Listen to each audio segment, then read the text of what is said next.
Oi, gente, como é que vocês estão? Sejam bem-vindos de volta aqui ao Explica Professor. Hoje a gente vai ter uma aula de aços inoxidáveis endurecíveis por precipitação. Acompanhe aí.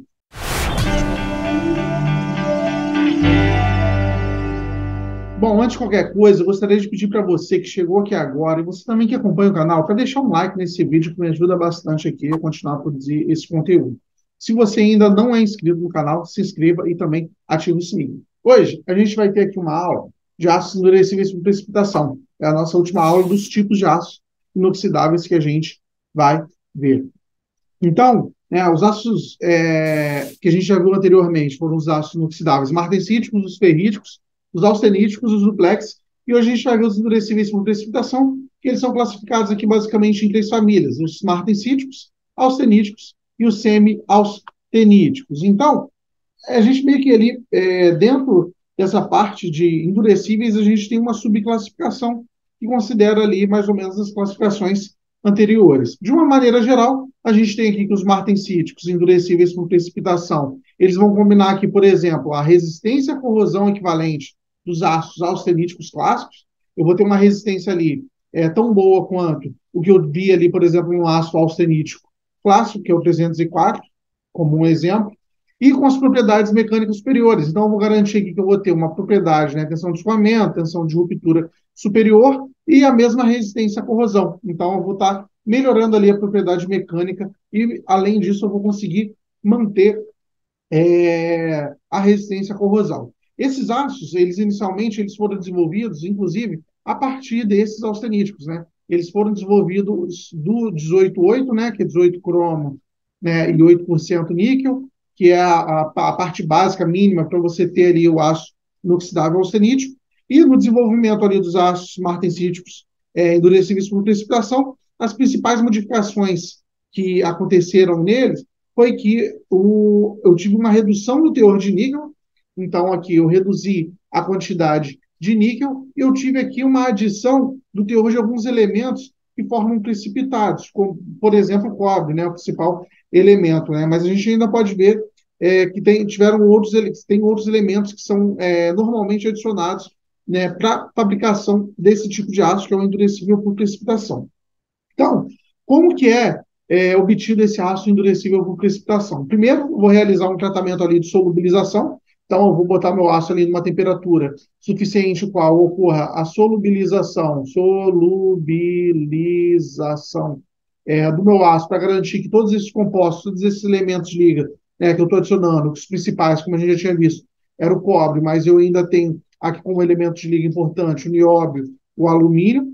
Então, eles são dissolvidos ali na minha matriz austenítica, e depois que eu realizo esse processo de solubilização, esse ácido ele é resfriado ali com uma velocidade suficientemente alta para eu garantir ali que eu não reprecipite esses compostos intermetários formados por esses elementos de liga com o carbono. Então, aqui no caso do ácido martensítico, a microestrutura ali que é formada no resfriamento, ela vai ser basicamente uma estrutura martensítica. Né? Então, a gente tem aqui os tipos de aços endurecidos. A gente tem o austenítico, que é a matriz, obviamente, austenítica, mas no caso do martensítico, eu vou ter uma matriz ali que ela é martensítica, né, de maneira geral, mas por conta do baixo teor de carbono, ele vai ter ali uma dureza relativamente baixa em comparação a outros martensíticos, e depois vou sofrer ali o processo de envelhecimento para precipitação dos carbonetos aqui, das fases intermetáricas, né, não necessariamente um carboneto, vou ter a precipitação ali de uma fase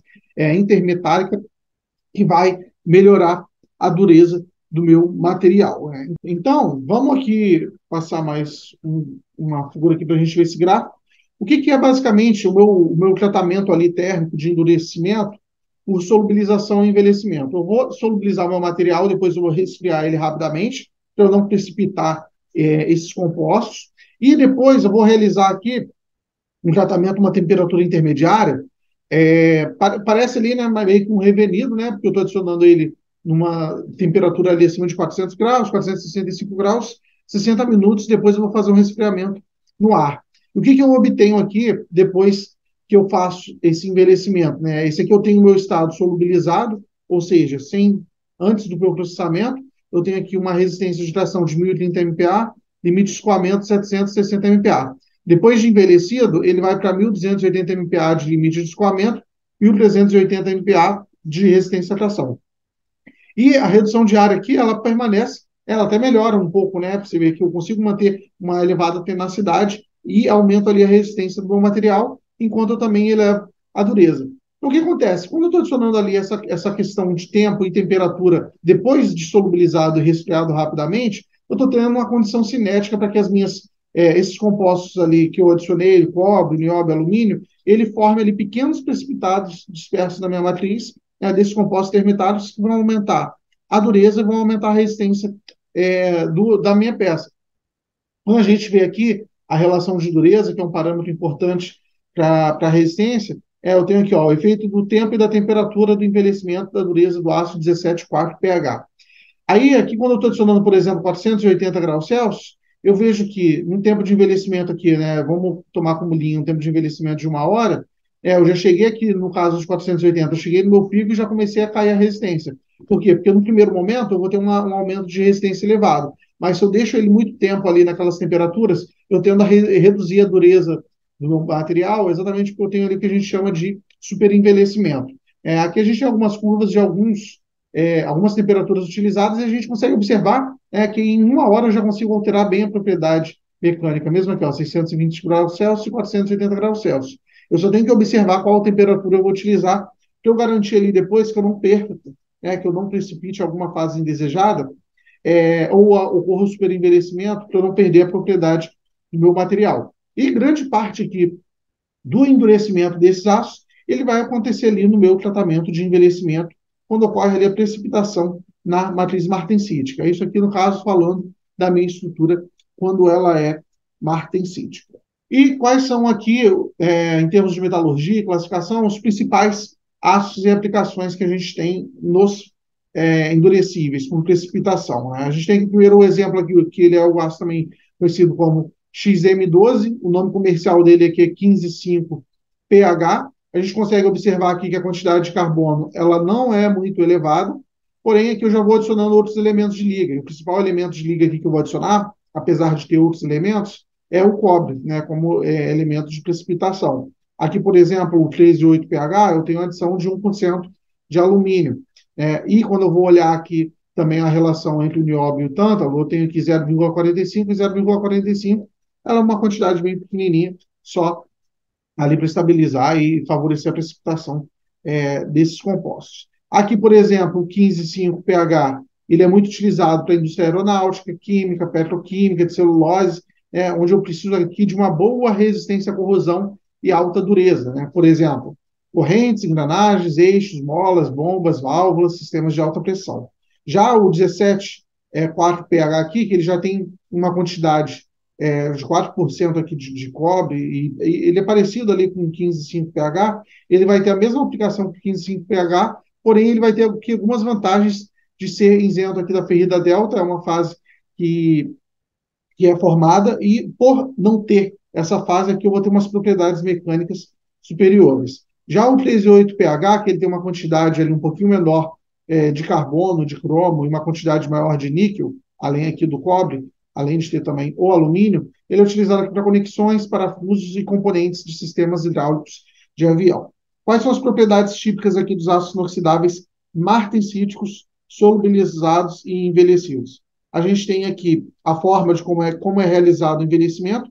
Quando eu faço aqui o envelhecimento a 480 graus Celsius por 1 hora, em comparação dos 625 graus Celsius por 4 horas, do mesmo aço, o 15,5pH, a gente vai ver aqui que que foi envelhecido por 1 hora, ele apresentou até uma resistência à tração em limite de escoamento superior. Por quê? Porque ali eu já não ultrapassei a barreira para eu ter uma redução da resistência do meu material, ou uma redução ali da dureza. E por conseguinte, aqui eu vou ter uma menor dutilidade, apesar de que o meu parâmetro aqui de dutilidade está até bem ok, 35% de redução de área, é uma dutilidade até considerável para esse elevado nível de resistência.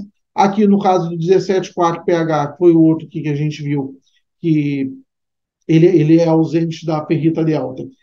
Eu fiz os mesmos dois tipos de tratamento, as propriedades mecânicas são parecidas, né? Não muda muita coisa, mas aqui eu ainda tenho um pouquinho uma melhor utilidade, principalmente aqui quando eu faço um revenimento um pouco mais rápido. Essas ligas aqui, como o 17,4pH, o pH 15,7, elas vão ter ali, né, de maneira geral, entre 12% e 17% de cromo, níquel, molibdênio e nióbio, é a composição deles. E esses ácidos vão ser utilizados basicamente ali quando eu quero uma resistência à corrosão e aplicações de temperatura ali até 425 graus Celsius, né? Porque se eu aumento muito a temperatura, é como se eu estivesse fazendo um superenvelhecimento. Então, ele vai ter ali uma limitação de qual temperatura que ele vai estar utilizando. Aqui a gente tem uma imagem dessa estrutura. Aqui eu tenho uma microestrutura do 1714pH envelhecido, aqui no A por 3 horas e no B por 8 horas, né? Então, nesse primeiro aqui, a gente já vê uma estrutura de base mais martensite, que a gente consegue ver bem as lapas aqui da martensita, porque aqui ela fica mais fina, e a gente já consegue ver aqui, né, alguns precipitados que são formados por conta as partículas que são formadas por conta do envelhecimento do meu material. Quando eu estou querendo aqui selecionar esse material, eu posso utilizar aqui a norma NEI CMR 0175, que ele permite aqui o uso tanto do 17,4pH, né, que ele é chamado aqui de ONS também 645.000, com durezas relativamente elevadas em ambientes contendo H2S. Esse ambiente contendo H2S aqui, ele é muito interessante para a indústria de petróleo e gás, né, porque são ambientes que normalmente costumam ter um pouquinho desses gases que eles tendem ali a fragilizar o material. Bom, minha gente, a aula de hoje foi isso. Essas foram nossas aulas aqui sobre os ácidos endurecíveis. Espero que vocês tenham gostado. Qualquer dúvida, deixe aí nos comentários. Lembre de se inscrever no canal, de ativar o sininho, de deixar aqui um like nesse vídeo. E lembre de dar uma olhada no nosso programa de membros também, que a partir de R$ 5 você pode ter acesso a conteúdo exclusivo aqui do canal e ainda vai me ajudar muito aqui a continuar a produzir esse conteúdo para vocês. Eu vejo vocês numa próxima aula. Um grande abraço e tchau, tchau.